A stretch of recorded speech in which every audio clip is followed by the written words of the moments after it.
flipping pages since I could remember.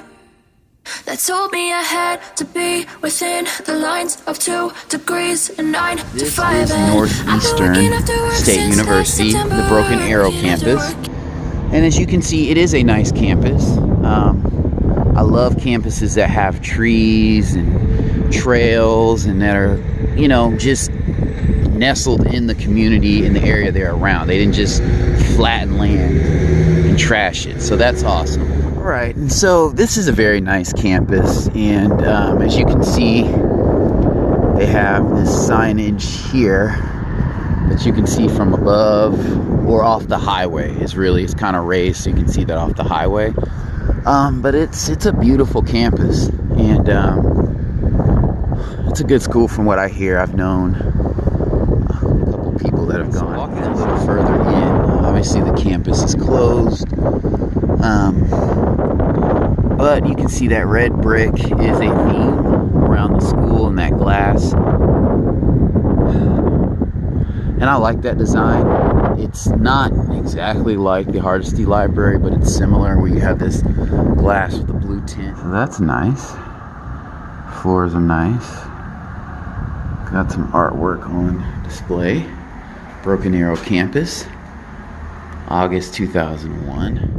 I think a lot of times schools like this are overlooked, and they shouldn't be, because honestly, like if you went to Oklahoma State or OU, I mean, unless you went to something they specialized in, like medicine for OSU or OU, if you got a business degree from here versus there, I don't know if it will be any better. I think it just depends on how well you study. Like, there are people who can get A's and B. You can graduate with an A or B grade point average and not be a very good, worker. You might just be smart. Things might come easy to you, but you might not be, a good student when you get into life and you have to deal with people and kind of consider their reactions and, things that are not in your control. Studying is a lot in your control, but when you get into the business field or any field, you have the people element, you have the agenda element, and you have to be able to deal with that. So anyway, off the soapbox, we are taking a look at this building here. So this is quite nice. And this is a nice little area here. I don't know how many students come here, so there's not a lot of sitting room, but you can sit out here and wait for a ride or sit between classes and whatnot. So we're gonna take a look inside a little bit. The layout is nice. They have this tile going through everywhere. This campus isn't huge. I don't think they have dorms here. I think it's a situation where you just commute. They just have commuter students. I don't think they have dormitories here. I'll check and look that up, but I'm pretty sure it's probably a lot of local people going here. Broken Arrow, Coweta, what's the other community? Maybe people from Jenks. I cannot think of that. Inola is another one where people may come from. But yeah, I mean, the inside looks nice, it looks modern. So here's a little walkway, courtyard kind of thing. I like this. So as you can see, there's more glass. You got some flowers and things.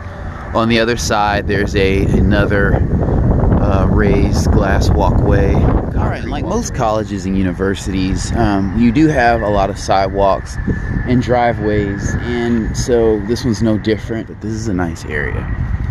So I'm a little bit further in, and I like this little creek that runs around. I think this is a beautiful little accent around the campus. It's it's man-made clearly, but it's still a little rugged, rustic, so it looks kind of medieval, actually. You do have little benches and you have receptacles over here, so that's really good. You can sit, and obviously there's the turnpike right there, so it's not completely noise-free, but it's a way to get outside and enjoy a little bit of nature. So coming on the other side of that canal is the back of the school.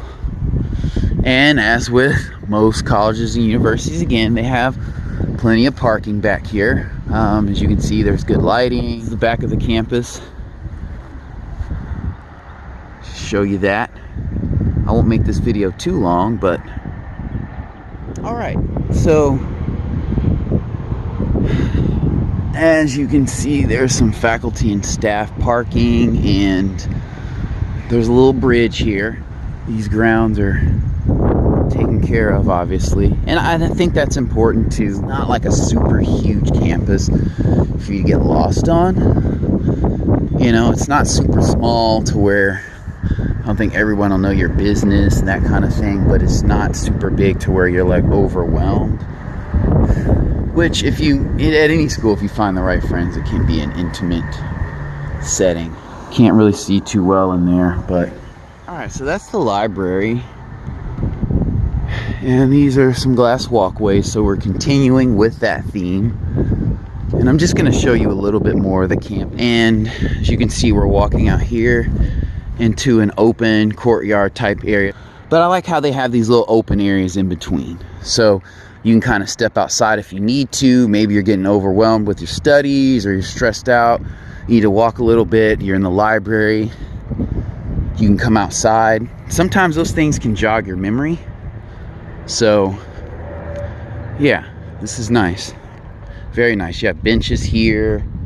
And I think there's a little fountain there when the university's open. So actually, I'll do a proper turnabout now that I'm in. This is probably the most interior part of the campus. So yeah, this is what that looks like. All right, so here's kind of the edge of that parking lot that I parked in. That's where I came from. And this is kind of the back of the campus. All right, so there's a bit more. So this is the actual back of the campus here.